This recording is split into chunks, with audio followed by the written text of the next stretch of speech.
कुछ ख़वातीन के क्वेश्चंस आए हैं कि फॉर एग्ज़ाम्पल एक लिखा उन्होंने कि मेरे अंडे नहीं बनते, तो क्या अंडे आप बना सकते हैं?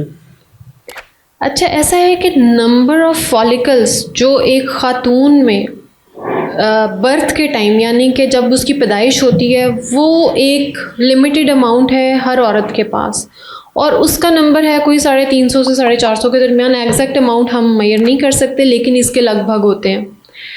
ये अपनी डॉर्मेंट फेज़ में पड़े रहते हैं। जैसे ही लड़कियां अपनी मैच्योरिटी को पहुंचती हैं, लाइक टीन एज में एंटर होती हैं, मेंस्ट्रुएशन स्टार्ट होती है, तो हर महीने एक अंडा मैच्योर होता है और वो अगर प्रेगनेंसी ना हो तो वो ज़ाया हो जाता है।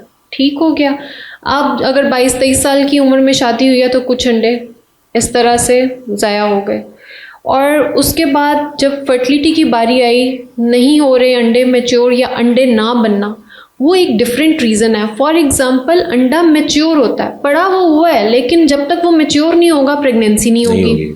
तो हमने क्या करना है, उसकी इमेच्योरिटी की रीजंस देखनी है, जिसके अंदर मोस्ट कॉमन हार्मोनल इम्बैलेंस है, जैसा कि polycystic ovarian syndrome, PCOS is very common these days, और उसकी भी सारी अलामात वही हैं। चेहरे पे बाल आना, वज़न का बढ़ जाना, चेहरे पे दानों का निकलना, सर के बाल गिर जाना, मोटापा हद से ज़्यादा हो जाना, और वेट लॉस की जब ऐसी ख़वातीन करती हैं कोशिश तो उनके अंदर वेट भी आसानी से गिरता नहीं है, क्योंकि इंसुलिन रेजिस्टेंस ज़्यादा होती है ऐसे पेशेंट्स में।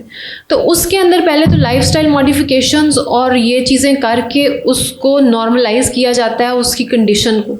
PCOS को क्योर नहीं करते, उसको हम ऑप्टिमाइज़ करते हैं, उस कंडीशन तक लेके आते हैं कि आप इसके एग्स जो हैं वो मैच्योर होना शुरू हो जाए, उसके साइकिल्स खुद ब खुद रेगुलर हो जाते हैं। अगर आप 5% भी वेट उसका रिडक्शन करा दें, 5 to 10%, तो साइकिल, मेंस्ट्रुअल साइकिल रेगुलर होगा तो ओवुलेशन के चांसेस बढ़ जाते हैं। जब मेंस्ट्रुअल साइकिल रेगुलर नहीं है तो एनओवुलेटरी साइकिल्स चल रही हैं जिसमें अंडा मैच्योर नहीं होता। तो बात यहाँ पे समझने की ये है कि हम अंडे बना नहीं सकते, वो पड़े हुए फॉलिकल्स, उन्होंने मैच्योर होना है, ठीक है। उनको मैच्योरिटी तक लेके जाने के लिए हार्मोन्स का बैलेंस होना ज़रूरी है, जो कि somehow we can do it with lifestyle modification. और उसके अलावा अगर प्रेगनेंसी नहीं हो रही तो हम पूरी तशखीस के बाद उसको अंडे बनने वाली गोलियों पे भी डाल सकते हैं, जो कि एड करेंगी, उसको हेल्प आउट कर देती हैं कि एग मैच्योर हो और प्रेगनेंसी हो जाए, और वो सक्सेसफुल केसेस होते हैं।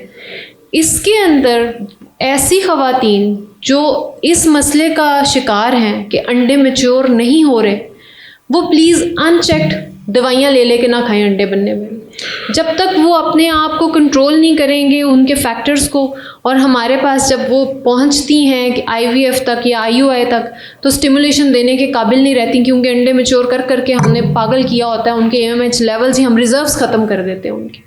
सर मैम, एक तो प्रॉब्लम ये है कि यहाँ पे ख़वातीन में, हमारे यहाँ, हमारे माशरे में, सोसाइटी में उस तरह की डिबेट इन मौज़ूआत के ऊपर नहीं होती, और एक ख़ातून को पता ही नहीं है कि उसने अपना पहले तो डायग्नोसिस कैसे कराना, फिर ट्रीटमेंट कैसे करना। अब एक ख़ातून को कैसे पता चलेगा कि उसके अंडे मैच्योर हो रहे हैं या नहीं हो रहे? इसमें अभी भी मैंने मेंशन किया था डॉक्टर ज़ुबैर कि अगर आपकी मेंस्ट्रुअल साइकिल रेगुलर है तो प्रॉबेबली वो ओवुलेटिंग साइकिल भी होगी, और जिस साइकिल में पेन होता है उसको पीरियडिकल, और वो जो है वो कंसिडर किया जाता है कि इसमें ओवुलेशन हुई है।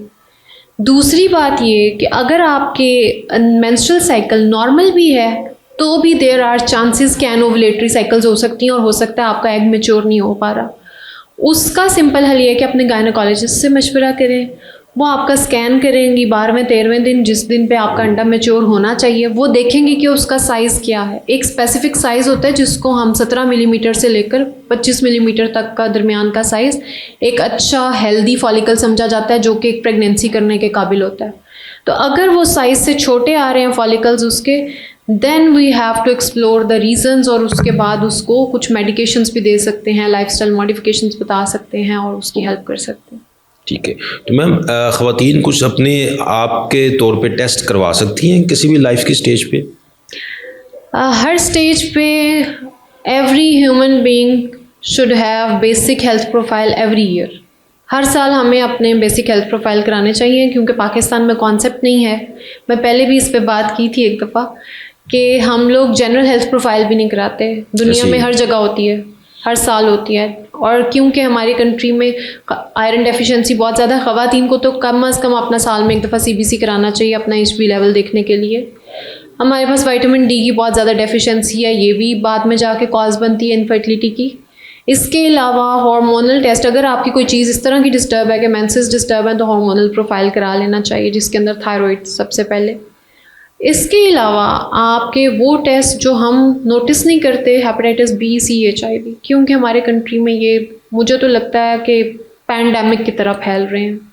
ठीक है, बहुत ज़्यादा रेशो हो गई है और हमें पता ही नहीं है कहाँ से ट्रांसमिट हुआ, कैसे हुआ। हम लोग ना प्रिकॉशंस करते हैं ना टेस्ट करवाते हैं और ऐसे ही चलते जा रहे हैं। चल, बहुत शुक्रिया मैम, थैंक यू।